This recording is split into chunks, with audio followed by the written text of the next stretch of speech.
नमस्कार मित्रांनो, मी आकाश परब. स्वागत आहे तुमचं एका नवीन व्हिडिओमध्ये. नंबर सिस्टीम मधला प्रकार बघणार आहोत आपण. पहिला प्रश्न, 5 अंकी लहानात लहान संख्या सांगा जिला 476 ने पूर्ण भाग जातो. आता 5 अंकी लहानात लहान संख्या कोणती तर मांडून घेऊ आपण. आपल्याला कसं 476 ने भाग घालवायचा आहे. मग 5 अंकी संख्या 1 2 3 4 5 ही 5 अंकी लहानात लहान संख्या झाली. आणि 5 अंकी मोठ्यात मोठी संख्या म्हणलं तर 1 2 3 4 5 ही मोठ्यात मोठी संख्या झाली 5 अंकी. ठीक आहे, तर मग आपण भागाकार करूया. 476 चा पाडा आपल्याला येत नाही. आता मग 4 चा तर पाडा येत असेल आपल्याला. 4 एकम 4 4 दोन्ही 8. मग इथं आपण 2 लिहायचं. मग आता 476 चा पाडा बघा मी कसा तयार करतो. बेसंग 12, 12ला 2, हातचाला 1, बेसत्ती 14 आणि 1 15, 15ला 5, हातचाला परत 1, बेचोक 8, 8 आणि 1 9 म्हणजे 952. 476 दोन्ही 952 आलं. मग 952 मधून आता मायनस करून घ्यायचं या 1000 मधून. 8 आले इथं, 6 इथं 4 आले, 0. वरचा 0 राहिलेला खाली आला होता 480. मग आता 476 एकम 476, 476 उरले किती 4. मग आता 5 अंकी आहे. मग आता 5 अंकी जर म्हणलं तर इथं 0 0 झाला. मग आता ह्यांचा डिफरन्स किती आहे 472. म्हणजे 476 मधून 4 गेले, 472 उरले. मग आता इथं आपण 5 अंकी संख्येत 472 प्लस करून घ्यायचं. 2 7 4 0 1 म्हणजे 10472 या संख्येला, हे लहानात लहान 5 अंकी संख्या आहे, या संख्येला 476 ने पूर्ण भाग जातो.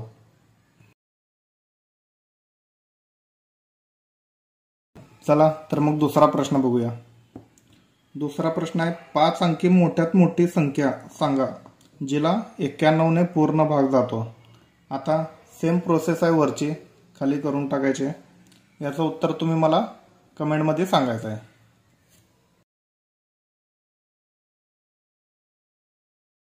आता प्रश्न क्रमांक 3 बघूया. एखाद्या संख्येला 7 ने गुणल्यावर गुणाकारामध्ये सर्व अंक 3च मिळतात तर ती संख्या सांगा म्हणलेत. मग आता एखादी संख्या म्हणलेत तर मग आपण काय मानायचं, x मानायचं. 7 ने गुणायचं याला. मग उत्तरामध्ये आपल्याला सर्व अंक 3च मिळतात. मग आता आपण मांडून घेऊया. पहिल्यांदा 2 अंक म्हणजे 3 2 वेळा मांडून घेतलाय. 7 ने भाग द्यायचा त्याला.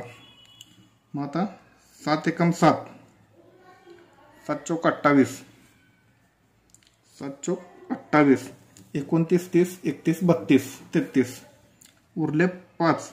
मग परत पुढचा 3 अंक घ्यायचा आहे. मग आता पुढचा 3 अंक घेतल्यानंतर 53ला भाग जाते, 53 ने भाग जाते का नाही बघायचं. मग आता 7 7 49, 7 7 49, 50 51 52 53 म्हणजे 4 उरले. मग परत पुढचा अंक 3 घ्यायचा. मग 7 7 49, 7 7 42, 7 7 42 उरला 1. मग परत पुढचा 3 अंक घ्यायचं. 7 दोन्ही 14 होत नाही. मग 7 एकम 7च घ्यावं लागेल इथं. 7 एकम 7 उरले किती 6.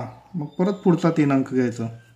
मग 7 9 63, 7 9 63 असं यात म्हणजे 1 2 3 4 5 6 3 ही अंक 6 वेळा भेटलेत तेव्हा कुठं आपल्याला ही संख्या मिळालेली आहे.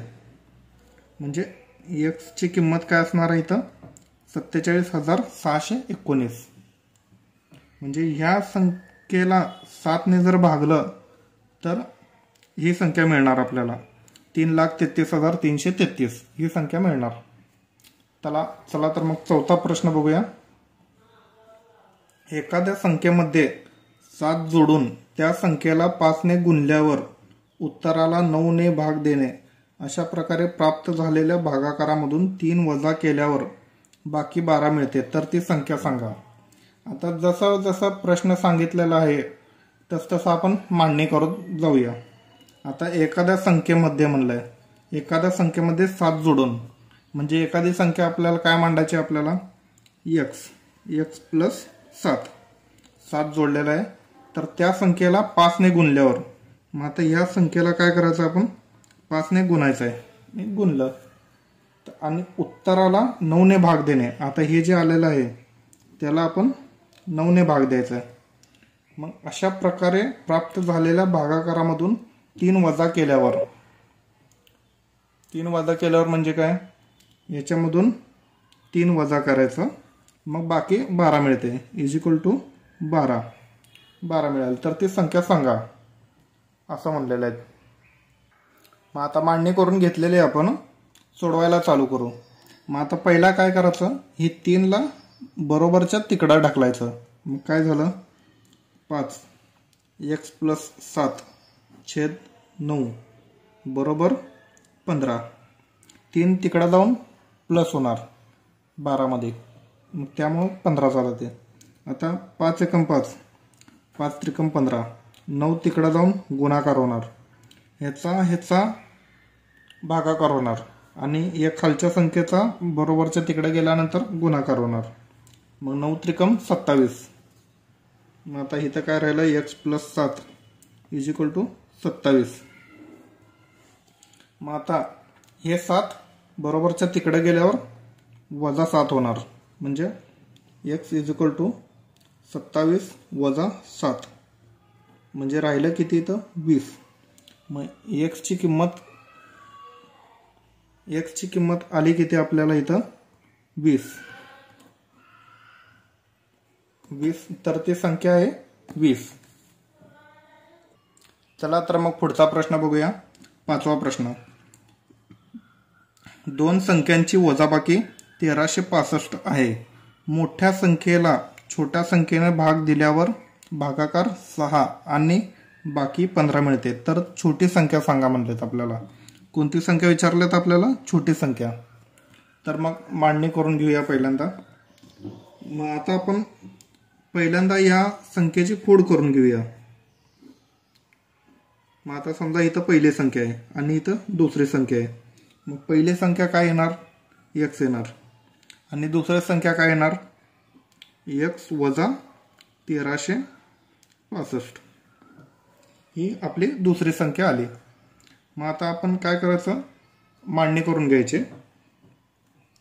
आता यात आपल्याला काय येत आहे, भाज्य काय असेल तर x वजा 1365 आणि इथं काय असणार आहे x आणि भागाकार काय येईल 6. भागाकार इथं दिलेला आहे आपल्याला 6 आणि बाकी काय येईल आपल्याला 15.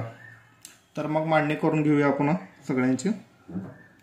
मग आता ह्याचं सूत्र काय माहिती आहे तुम्हाला, याच्या आधी मी सांगितलेलंच आहे सूत्र तरी पण मी इथं लिहून देतो तुम्हाला. भाज्य म्हणजे आपल्याला हे भाज्य काढायचे, आता म्हणजे x ची किंमत काढायची. भाज्य बरोबर भाजक म्हणजे कोणती संख्या, ही संख्या गुणिले भागाकार म्हणजे ही संख्या अधिक बाकी म्हणजे हे संख्या.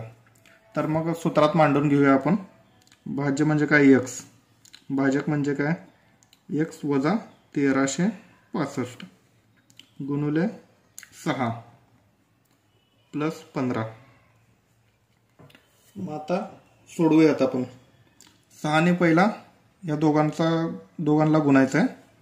इथं x आहे तसं येणार. मग इथं 6 गुणिले x म्हणजे 6x आणि वजाला वजा 1365 गुणिले 6. म्हणजे ह्याची किंमत किती येणार आता इथं करून घेऊया आपण. 1365 गुणिले 6. 6 पंचेतीस 0 हातच्याले 3, 6 6 36, 39 ला 9 हातच्याले 3, 6 त्रिकम 18, 19 20 21 ला 1 हातच्याले 2, 6 एकम 6 2 8, म्हणजे 8190 ही संख्या आली. आणि प्लस 15, हे 15 आहे तसं खाली इथं. मग आता 8190 मधून 15 गेले, मांडून घेऊया. पहिल्यांदा x = 6x वजा 8175 राहतात, म्हणजे 15 कट केले आपण यातले. मग आता x इकडे जाणार. मग x इकडे गेल्यानंतर वजा 6x प्लस x, म्हणजे हे इकडे गेल्यानंतर वजा 6x झाला त्याचा, आणि हे आहे तसं प्लसमध्ये, आणि हे संख्या तर आपली वजामध्येच आहे 8175. मग आता हे कट झाला 1x. मग काय राहिलं इथं वजा 5x = वजा 8175.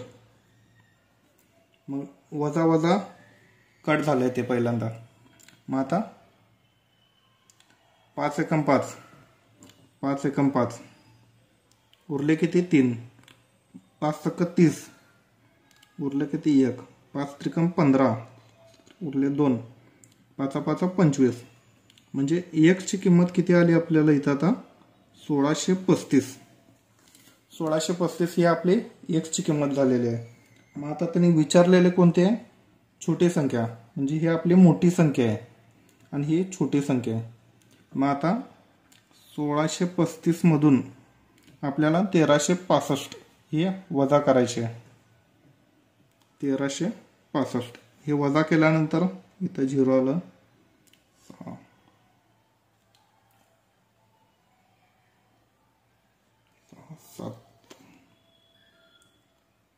270.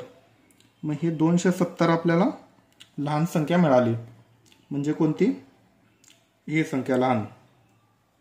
मग आता आपण क्रॉस चेक करून बघा तुम्ही. इथं 270 ठेवा, इथं 270 ठेवा, आणि इथं 6 ठेवा, आणि इथं 15 ठेवा. मग उत्तर आपल्याला 1635 यायलाच पाहिजे. चला तर मग पुढचा प्रश्न बघूया. 6वा प्रश्न. एक भाजक भागाकारापेक्षा 25 पटीने आणि बाकीपेक्षा 5 पटीने मोठा आहे, तर भागाकार 16, जर भागाकार 16 असेल तर भाज्य सांगा. आता आपल्याला इथं काय विचारलेलं आहे, भाज्य म्हणजे कोणती संख्या, हीच संख्या विचारलेल्या आहेत. मग आता हे तुम्ही मला कमेंटमध्ये सांगायचं याचं उत्तर. व्हिडिओ आवडल्यास लाईक करा, शेअर करा.